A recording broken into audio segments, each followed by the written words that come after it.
양파 정태화 17년간 6번의 영의정. 1602년 동네 정씨 가문에서 정태화가 태어났다. 집안 자체가 화려한 가문이었다. 증조부가 좌의정 정육일이었고 조부가 좌의정 정창현이었으며 아버지가 형조판서 정광성, 동생이 좌의정 정치화, 아들이 우의정 정재승으로 온통 정승배출 집안이었다. 그런 정태화도 17년간 영의정을 6번이나 지내며 적을 만들지 않는 인품의 소유자였다. 정태화의 호는 양파로 선대 명재상 정광필의 현손으로 동네 정씨 출신이다. 1624년 인조 2년에 진사시에 합격하여 성균관에 입학하였고 1628년 인조 6년에 문과에 급제하여 승문원에서 벼슬을 시작하였다.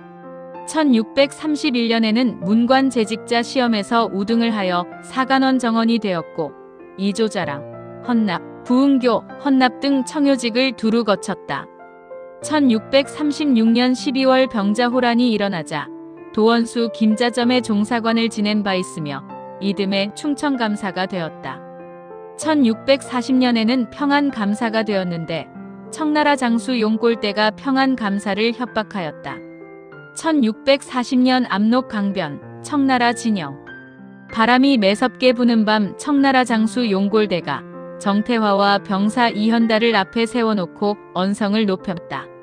병자호란 후 청나라 군대가 철수하며 돌아갈 때에 포로로 잡은 남녀 3인을 역관 김통가에게 맡기고 갔는데 김통가가 그들을 놓쳐버렸다. 용골대가 그 포로들의 값이 은자 3만 냥은 될 것이다. 갚지 못하면 두 사람 다 심양으로 끌려가야 할 것이다. 정태화는 눈빛 하나 흔들리지 않고 용골대를 마주보며 말하기를 심양으로 들어가기는 쉬우나 은을 마련하기는 어려운 일이다. 함께 강을 건너자 하면 어찌 감히 거역하겠는가. 다만 김통가가 아직 살아있는데 그에게 묻지 않고 어찌 우리를 위협하는가. 용골대가 말문이 막힌 듯 정태화를 노려보다가 헛기침을 하며 자리를 떠났고 정태화는 그제야 참았던 숨을 길게 내쉬었다. 1842년 정태화는 경상감사로 별령이 났다. 충청감사, 평안감사에 이어 경상감사 자리는 6년 동안 외직 감사로 지냈는데 또 남쪽 지방으로 발령받아 불평이 있을 법하지만 요즘 영남 지방의 일을 조정이 깊이 염려한 끝에 신중히 위임한 것으로 여겼다. 10월 13일에 청나라 장수 용골대가 우리나라 세자와 함께 봉황성에 당도하여 어떤 일로 잡힌 이계를 신문하였는데 이계가 위기를 벗어나기 위해 본국이 비밀리 추진한 명나라와의 관계를 모두 고해 바쳤다. 청나라 통역관 정명수가 세자에게 말하기를 이계가 자백한 이지룡과 전직 감사를 모두 잡아 보내시오 하니 경상감사로 있던 정태화가 밤낮 없이 길을 달려 엿새 만에 관서지방 봉황성에 도달하였다. 청나라인들이 갖가지로 공갈 협박하였으나 정태화는 그들의 말에 시원스레 대답을 잘하여 일은 잘 마무리되었다. 온화한 성품과 무난한 인간관계. 1645년에 호조판서로 육경에 올랐다. 이 무렵 소현세자의 죽음과 그 후계 문제로 조정 신하들 사이에 심한 충돌이 일어났는데 이런 사건의 소용돌이 속에서 정태화는 예조와 형조판서, 사헌부 대사헌 등에 임명되어 난감한 직책에서 일을 처리할 때에 누구의 원망이나 적대감을 산 일이 없이 맡은 바 책무를 다하였다.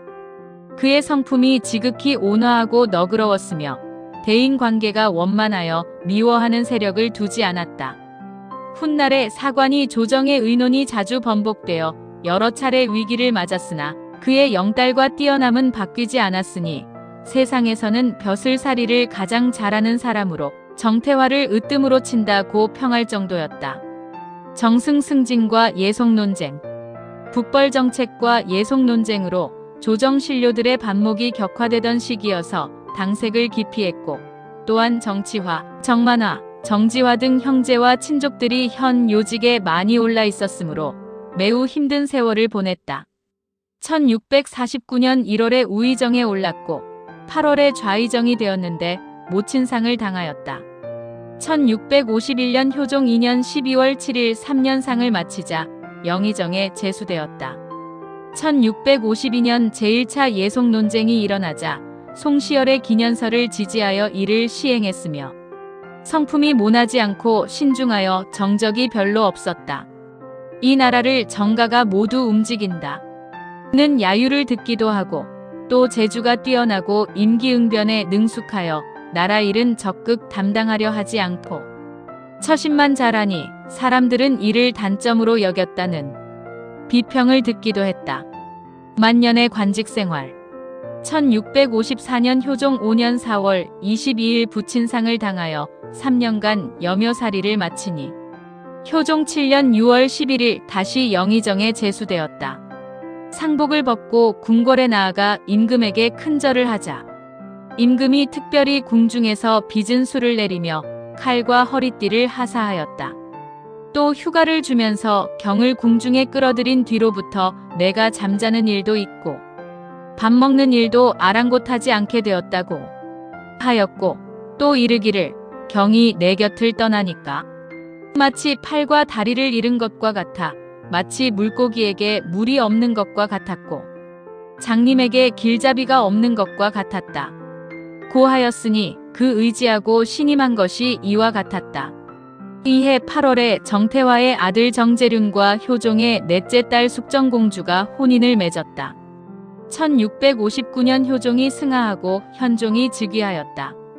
현종 6년 10월 영의정 정태화가 사직서를 제출하니 반려하며 교서를 내렸다. 천재가 매우 극심하니 경은 한가하게 지내고자 해서는 안 되고 국세가 매우 위태로우니 경은 상관없는 일처럼 보아서는 안 된다. 경은 두 조정을 두루 섬겼고 은혜로 대우함이 가장 융숭했으니 보답하려는 정성스러움이 없을 수 있는가.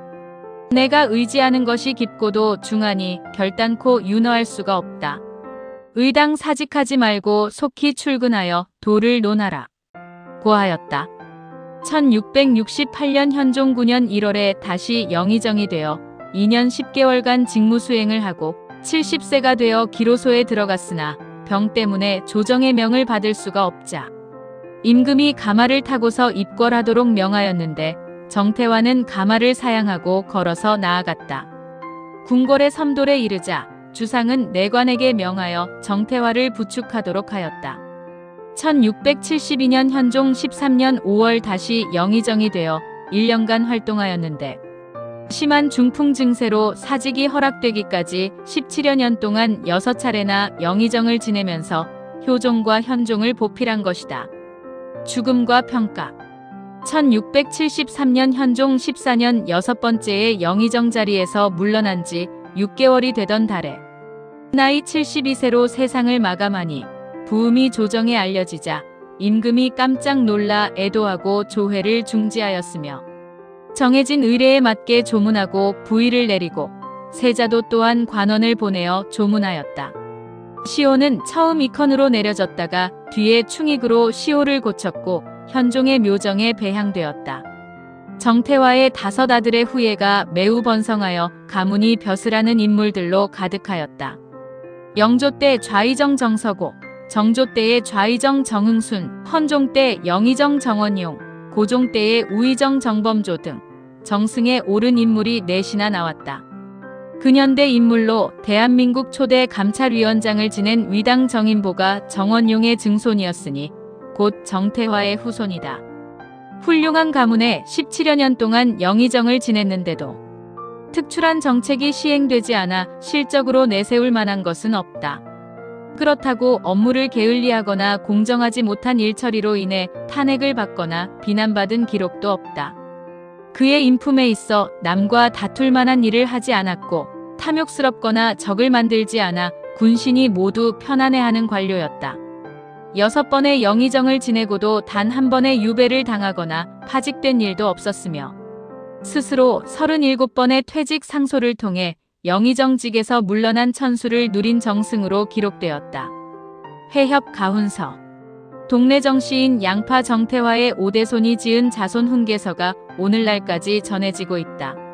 목록에는 사부모, 부모를 섬김 사군, 임금을 섬김 부부, 부부간에 지켜야 할 도리, 형제, 형제간의 우애, 장유, 연장자와 연소자 간 예의, 붕우, 친구 간의 우의, 치상, 상례를 치르는 절차, 거상, 상주로서 지켜야 할 절차, 봉제사, 제사를 모시는 절차, 훈자, 아이를 가르치는 법, 사제, 스승과 제자 간의 예법, 돈목, 가족 친척 간의 화목 등의 12개 항목은 오늘날까지 전해지고 있으나 시가, 가취, 처부기, 겁인천, 의복음식, 독서간서, 접빈객, 작객, 제술, 과거, 서찰, 거향, 습자, 감사수령 등 14개 항목은 전해지지 않는다.